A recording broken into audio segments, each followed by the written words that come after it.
Hello guys and welcome to the video. So today is episode 13 of the Beginner's Adventure series and we got quite a bit of stuff to talk about. So first things first, I want to make an update for the channel in of itself. My upload schedule is going to go from every day as it's been so far for the last 3 or so weeks to just every 2 days. To make it super short and sweet, I'm tired. I work. I get out the house at 7 in the morning, and I don't get back till sometimes 7 at night. And on top of that, trying to record and edit a video, it's just it feels like I have no rest in between. So I just need a day where I can come home and not really have to worry about, the stress of trying to figure out what type of video I want to make or getting stuff done. That's another thing. It's not just physical stress; it's mental. But I just wanted to put that out there. It's just, I'm not blaming anyone. It's just, that's just what's going to happen, right? But into the actual video. So what have I done since the previous video? Since the previous video, all I've really done is farm Giants B10, do a bit of Ice Beast, and complete Shannon's 2A. In a way, she's ready to be awakened. It's just I didn't want to awaken her. I wanted to show you guys how I completed her dungeon beforehand. So first things first, let's talk about the Ice Beast. As I did mention, if I hadn't for some reason, I did the Ice Beast. I was doing the Ice Beast, and you guys know that I've been that was kind of one of my main targets from day one. I don't know why I left it if I was just gonna come back, but it's just this is kind of what I want to aim for, right? It is to consistently get triple S on Ice Beast. Now, of course, that is a problem for a few reasons. One, I can use that team, and I might get triple S, but here, I'll show you. I'll do this. But what needs to happen, essentially, because it's this team, by the way, is not consistently winning, and the reason this is they're getting A+, they're getting really close, but I don't want them to get really close. I want them to complete the job. The reason that this is potentially happening is one reason, the definitive reason is rune quality. Right? I only give myself a limited amount of time to do stuff before the next video, which is not what I should be doing. I should be definitely giving myself more time in between videos, which is another reason as to why my upload schedule is probably going to change a little bit. But another reason could be potentially units that are being used. One thing about this team, while that team is doing its thing, is that Thrawn actually has terrible base defense. 461 base defense. We can go through a couple units. Most units have way better base defense than her. Most people are sitting at 500, 600. Do we have any units that are at 400? Not one of our units are at 461 base defense. So her defense is awful compared to most monsters. So her being able to tank hits is really, really difficult. So you see, there, it's she could have potentially taken a hit. Or not taking too much damage, but she did take a lot of damage. But, so she just dies fairly easy. Now, there are a couple replacements for her. One of which is Riley, but it would take a while before I can get Riley fused because I just need the fusion material. I need the evolution material. I need the mana, all that stuff. So Riley is a potential replacement for Thrawn. And Thrawn, when we're in these fights, Thrawn dies. Thrawn can die. And then this also happens where people get frozen. Our twins die. Yeah, so see, this is what happens. It's just units are getting frozen, damage output is low. It's just, I feel like a part of it could be put to rune quality. Another part of it could be attributed to, some parts can be attributed to monsters, others rune quality. There are a couple units that I have in mind that could potentially change this. So one unit that I aim for in the beginning is Irogar. Irogar, I'm aiming for him. He has an amazing lead. If we could actually just... No, okay. Irogar has an attack lead, which is amazing. It'll help us deal not only more damage with our initial team, with like the Naomi and the Homunculus, but even our twins deal more damage, which is going to be really helpful. 38% dungeon lead. Not only that, he puts vampirism and gives us an attack buff, so that's going to be really helpful. Or sorry, he gives us vampirism, a vampirism and an attack buff, and he instantly gains another turn, which helps with the Ice Beast. So Irogar will definitely be a big help. And then in the front, like, it would probably be like Irogar, the twins, and then Naomi in the back. And then in the front, I would still have Bernard and then potentially one other unit. Which that unit that I was thinking of is potentially, I don't know if I have him. Could be Emesity or a unit like him. I don't think I have Emesity. I'm sorry. Give me 1 second. I do. The Wind Horse. And the reason the Wind Horse would be a pretty decent option is because of this skill here, where he increases defense and crit rate, and he fully fills up the target's allies' attack bar. So it's just like, he can also help with defending, he could help with defending each other, our teams, and help with damage output as well. So, potentially a fix, but I want to wait till I have Irogar. So for right now, the Ice Beast is being put on hold because I want to obtain better units before I do that. So more likely than anything, what this account will be doing is just farming giants a whole bunch and improving the runes on our current units before we even try to touch other units. Because one thing that really disappoints me about this account is some units are not getting runes because I'm focusing on other units. And trust me, I do love growth, but not at the cost of other units.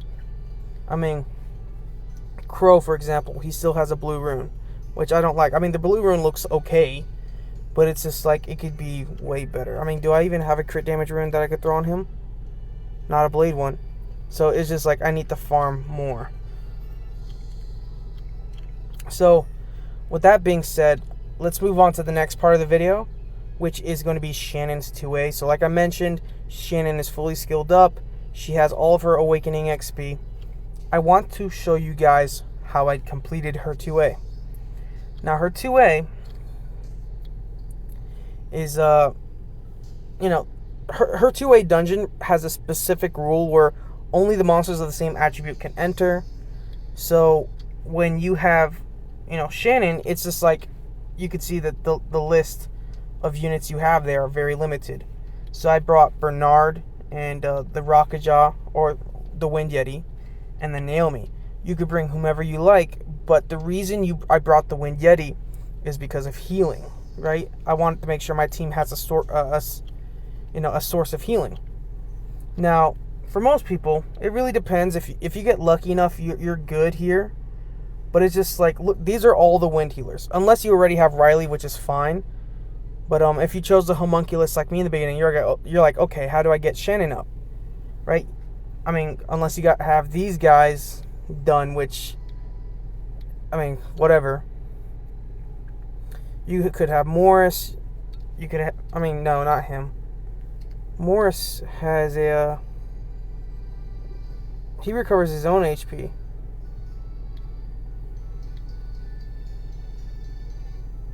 Yeah, if you have either Juan or Rockajaw, it's fine. Or Eladriel. Or, again, it's just, if you have a 5-star, fine, it's easy for you. But if not, then it feels like you're screwed.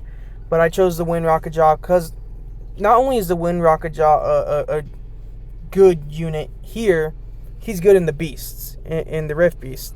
If you take him into the Wind Beast, in the Wind Beast you need healers. And the Wind Rockajaw heals based off of the number of allies that are still alive. And you can see here that this run, by the way, does take a little bit of time. Reason being is because of what you're seeing now is where the crystals can freeze allies, which is not great at all. And there can be some runs where Naomi or the Rocketjaw or just everyone gets frozen, and that's just them soaking up damage forever. So not only does it take long, but you can get very unlucky, and you could potentially die if your rune stats aren't that great. So if you can't do this, you could take this exact team into level 4 and you'd be just fine.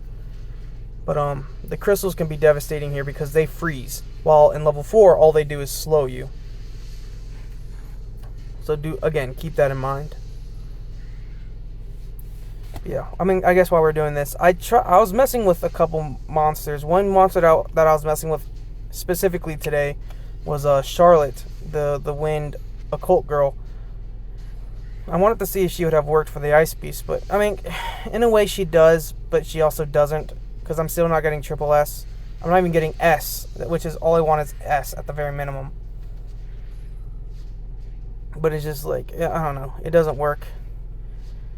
So it's like, I feel like when you get into areas like that, or points like that where it's like you're not sure what to do, because I know what the problem is, but I'm not sure how to fix it. And even when I think I do know how to fix it, I'll enter in with my quote-unquote solution, and it fails.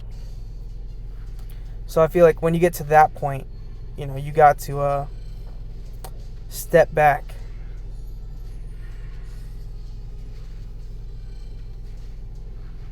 Yeah, you got to step back and just kind of farm for a little bit, not really do anything.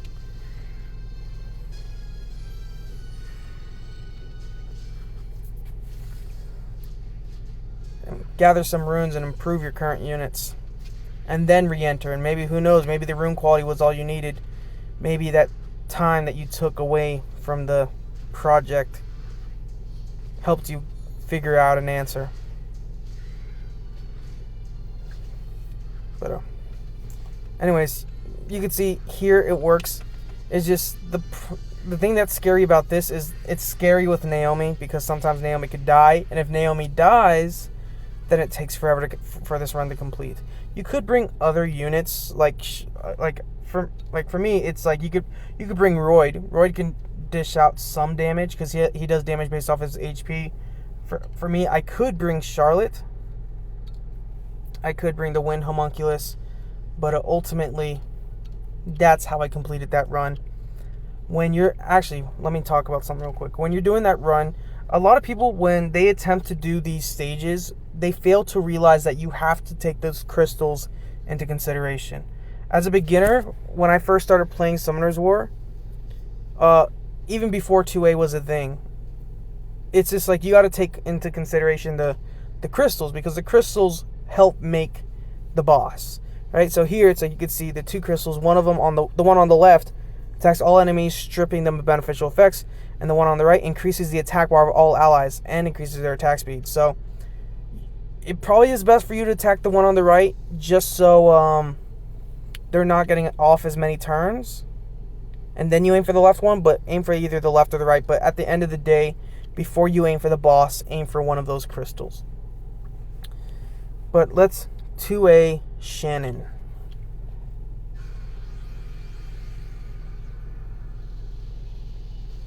Cool, she's thicker now.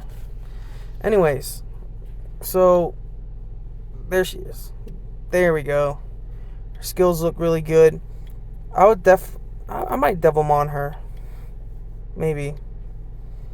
But there we go. That's pretty much all I have for the video. What I plan to do by the next video, I'm going to be honest, I want my units to have better runes. By the next video, I want her to have slightly better runes. Slightly. She's okay. She might get a little bit more attack or crit damage, or maybe just generally more tanky. You're okay. I want you on new runes by the next video. Other than that, Crow needs to have new runes. Veramos is okay for now. Other than that, yeah, that's kind of what I want. I just want to improve the runes of my current units rather than try to hop into the next unit. So with that being said, I hope you guys enjoyed the video. I know it's a very odd video. I don't know if I sound like it. I don't know if you can hear it, but like my voice has been fucked the last few days, so I don't know. I'll see you guys in the next one. Peace.